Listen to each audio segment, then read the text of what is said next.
Hello friends, चलिए आज हम लोग पढ़ेंगे प्रेजेंट इंडेफिनिट टेंस का निगेटिव सेंटेंस। तो निगेटिव सेंटेंस का पहले अर्थ देख लेते हैं। तो इसका हिंदी में अर्थ होता है नकारात्मक वाक्य। निगेटिव सेंटेंस का हिंदी में अर्थ होता है नकारात्मक वाक्य। चलिए अब देखते हैं इसका नियम, कैसे आप इसका अनुवाद करोगे वो देख लेते हैं। तो प्रेजेंट इंडेफिनिट टेंस की अंग्रेजी वाक्य को निगेटिव सेंटेंस का रूप देते समय या हिंदी वाक्य में क्रिया के पहले नहीं शब्द रहने पर subject singular number plus does not plus पूरी वाक्य को यथावत लिखा जाता है। लेकिन जब डज नॉट का प्रयोग कर दिया जाता है तब क्रिया का यस या यस निकाल दिया जाता है तथा अन्य कर्ता के साथ डू नॉट का प्रयोग किया जाता है।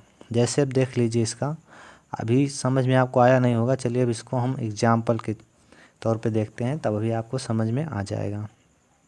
चलिए देखते हैं।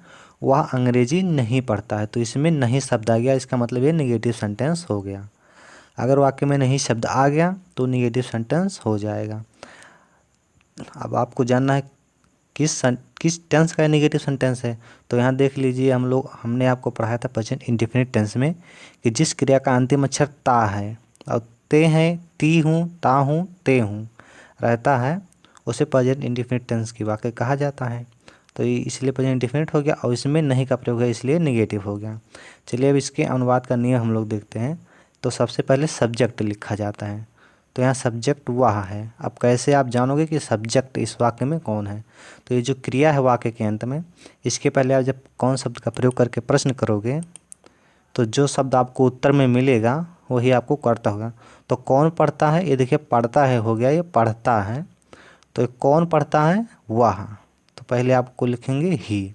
उसके बाद देखिए फिर क्या कह रहा है कि अगर कर्ता सिंगुलर नंबर रहेगा तो आपको डज नॉट का प्रयोग करना है। तो यहाँ आपका कर्ता सिंगुलर नंबर ही है और थर्ड पर्सन है, इसलिए यहाँ डज नॉट का प्रयोग होगा नहीं के लिए।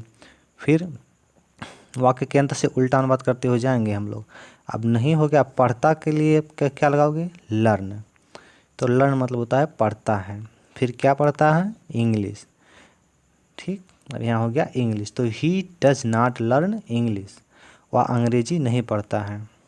और एक चीज़ देख लीजिए, जब यहाँ आपको डू या डज नॉट का प्रयोग कर दिया जाएगा तो क्रिया में यस या यस नहीं जोड़ा जाएगा। चलिए दूसरी वाक्य को देखते हैं हम लोग। तुम विद्यालय नहीं जाते हो। अब इसका अनुवाद करेंगे हम लोग। तो सबसे पहले कर्ता लिखेंगे। तो कर्ता का पता लगाने के लिए क्रिया का पहले कौन शब्द का प्रयोग करके प्रश्न करेंगे। तो कौन नहीं जाता है? तुम। तो यहाँ लिखेंगे यू। अब यहाँ देख लीजिए, यहाँ डू नॉट का, यहाँ नहीं के लिए डू नॉट लगा है। डू नॉट क्यों लगा है? यहाँ देख लीजिए, नियम में कह रहा है कि जब कर्ता सिंगुलर नंबर रहेगा तभी आपको डज नॉट का प्रयोग करना है, और जब अन्य कर्ता कोई रहेगा, आई रहेगा या कोई कर्ता रहेगा, तो आपको डू नॉट का प्रयोग करना है। इसीलिए यहाँ डू नॉट का प्रयोग किया गया है। अब जाते के लिए यहाँ गो हो गया। जब वाक्य में डू या डज नॉट का प्रयोग हो जाता है तो यहाँ देख लीजिए क्रिया का यस या यस निकाल दिया जाता है। तो इसीलिए यहाँ सिर्फ गो लिखा गया है। उसके बाद में कहा जाता है स्कूल। तो गो, वेंट, गॉन। इसके बाद जब कोई आप स्थान सूचक शब्द लिखेंगे तो उसके पहले टू का प्रयोग हमेशा करेंगे, इसीलिए यहाँ टू का प्रयोग किया गया है। अब चलिए इसका नोट देख लेते हैं हम। इसमें थोड़ा सा नियम है, उसको जान लेते हैं। जब किसी हिंदी वाक्य में क्रिया के पहले कभी नहीं शब्द का प्रयोग रहता है तो उस हिंदी वाक्य का अंग्रेजी में अनुवाद करते समय नेवर का प्रयोग किया जाता है। और जब नेवर का प्रयोग कर दिया जाता है तब क्रिया को यथावत लिखा जाता है, अर्थात क्रिया में कोई परिवर्तन नहीं होता है। नेवर के साथ डू, डज या डिड का प्रयोग कभी नहीं होता है। जिस वाक्य में नेवर का प्रयोग कर दिया जाएगा उसमें डू, डज या डिड का प्रयोग कभी नहीं किया जाता है। चलिए हम लोग वाक्य देखते हैं। जैसे लिखा है, मैं आपकी सहायता कभी नहीं करता हूँ।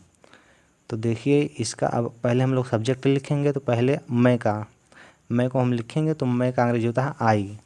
फिर क्या कर रहा है? कभी नहीं करता हूँ। तो क्या नहीं करता हूँ? सहायता। तो यहाँ सहायता करने की अंग्रेजी क्या होगा? हेल्प। लेकिन यहाँ कभी नहीं है तो हेल्प के पहले आप नेवर का प्रयोग करो। तो आई नेवर। उसके बाद में क्या करता हूँ? सहायता। तो हेल्प यू। यहाँ देख लीजिए, जब नेवर का प्रयोग हो जाएगा तो क्रिया में कोई परिवर्तन नहीं होगा। तो इसीलिए यहाँ हेल्प हेल्प ही है, इसमें कोई परिवर्तन नहीं किया गया है।